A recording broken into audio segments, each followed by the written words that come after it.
Check this out. Toyota is on another level right now. Their April sales are up 15%. They're up about 20% on the year. Out of all these other manufacturers, no one's quite in the same league. Honda's been positive this whole time, but it looks like it's slowing for them. Subaru's been positive this whole time as well, and they're actually gaining a little bit of momentum on the backs of the Forester.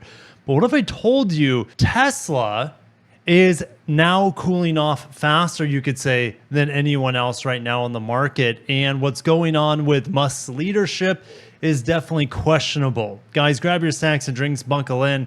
We have a lot to talk about. Starting over at Automotive News. Now, this article came out the day before the April sales came out, where Toyota was up massively on the month and continuing their success so far on the year. And check this out. Q1 hybrid registrations in California rose 53%, while EVs only gained 2.8%. California is supposed to be fully battery electric by 2035, or maybe hydrogen as well, but they keep closing hydrogen fuel cell stations in California, even though Toyota just set up a headquarters for hydrogen research and develop in California. So Toyota is doing everything they can to make hydrogen the long play.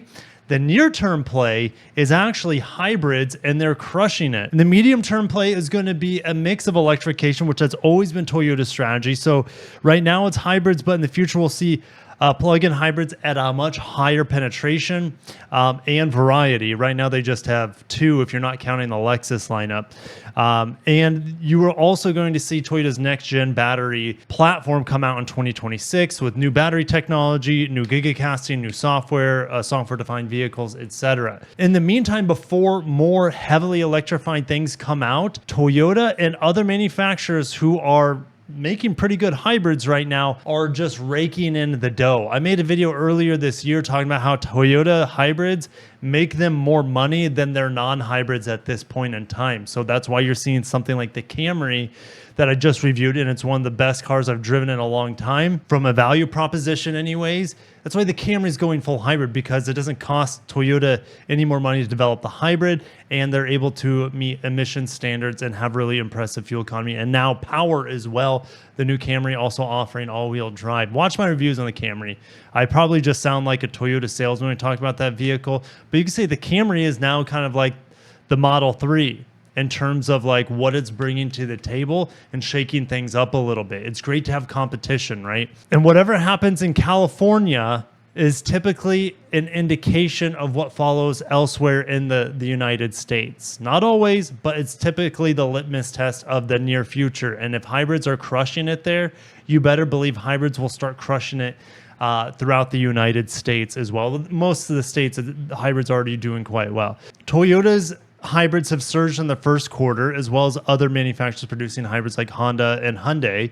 In contrast, Tesla's registrations fell in the first quarter as battery electric vehicles are seeing little growth. So hybrids rose 53% in the quarter compared to a year earlier. So here's the thing. They only sold about 56,000. If you look at plug-in hybrids, those rose 9%, which is growing faster than EVs, but it's only at about 15,000.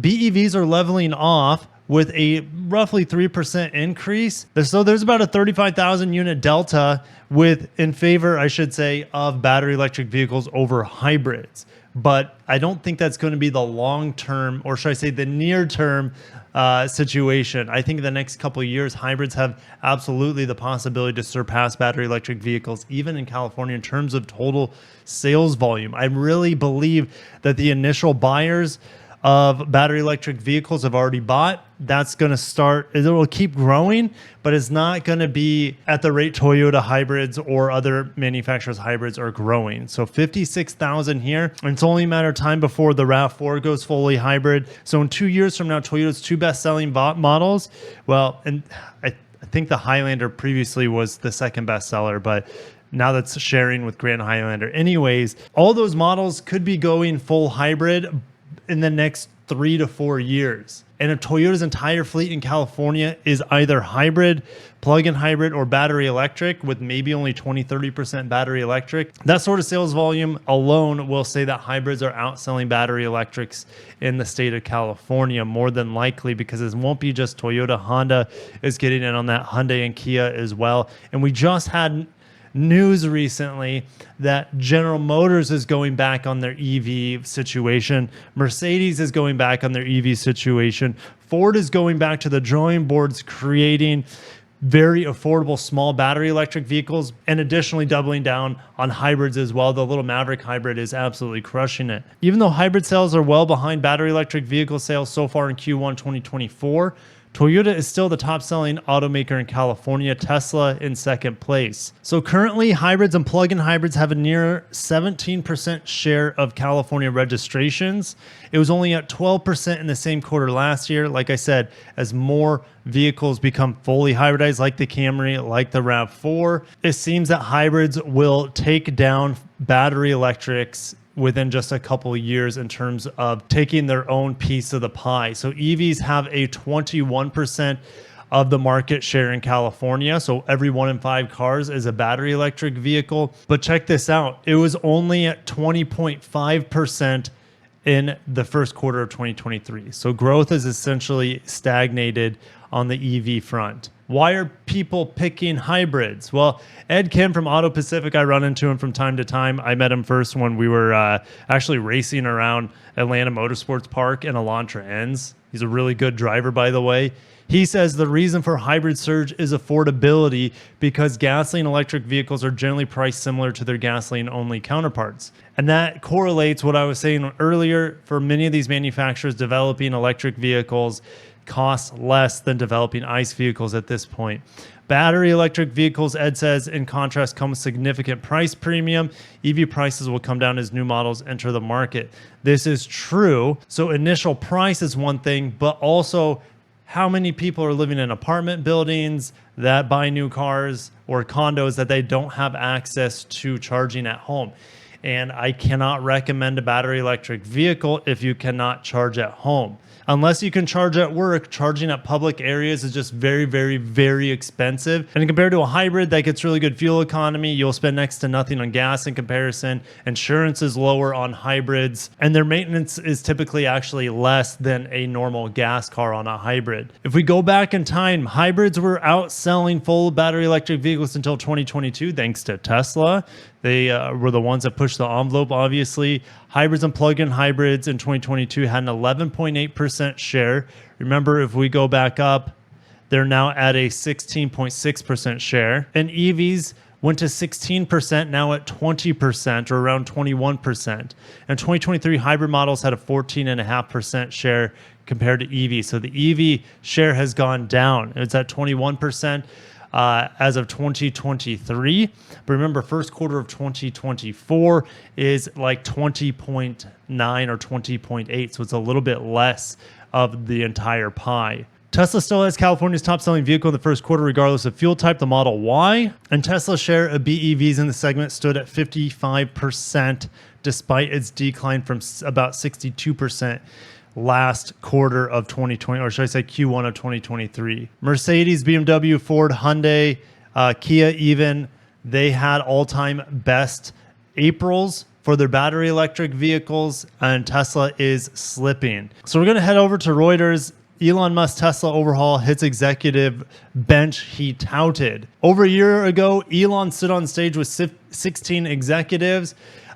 This was kind of a publicity stunt because investors were saying that he was in too much control. No one person should have that much power over the company. So he's like, no, look at this. Here's my team. Here's what's going on. Well, it looks like 5 of those people, at least 5, I should say, are now gone. He's canned 5 of the 16 on that, parade that he showed off a year ago of other executives. Why is this happening? Well, since their sales aren't as good as they have been and their sales growth is nowhere near of what they projected, their profit margins are suffering. They're not bad, but it's probably not sustainable. So they have to cut costs.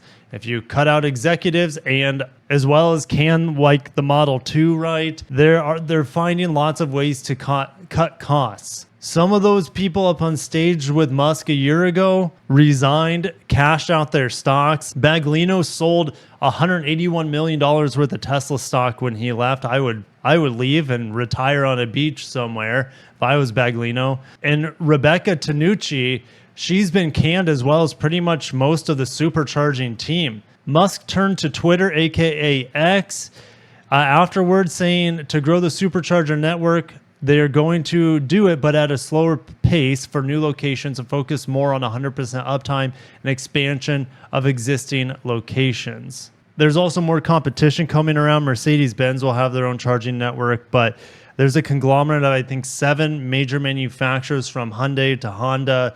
Ayana, is that what it is? Yes, Ayana, it just came to me. So here we go. These manufacturers are teaming up together, and more could jump on board to this joint venture to build out a reliable charging network to one-up Tesla, essentially. Colin Campbell also left Tesla, the former vice president of powertrain engineering. Charles Elson, founding director of Weinberg Center for Corporate Governance at the University of Delaware, says lots of departures very quickly suggest a problematic leadership style. You shouldn't lose that many people that quickly. Is it problematic? Musk is just on a different, he just doesn't play by cultural norms. He does his own thing. So according to norms, what he's doing is very shocking. It seems terrible, but maybe that's what needs to be done to trim the fat of the company at this point in time. I don't know enough about the company. Obviously, I have no insider information, but he's doing what he believes is best to reduce costs to have higher profit margins for the company. Let me know down below if you believe Musk is doing the right thing. Will it help their sales though? I don't know. I don't know what's going to help Musk's sales at this point in time, or Tesla's sales. They don't have any new product other than the Cybertruck. That's $100,000. It's not a mass market vehicle until they can bring it to around $40,000. Didn't they advertise it originally at $40,000? The Model 3 just got refreshed, but it's pretty much the same car. The Model Y needs a refresh. We haven't got it yet.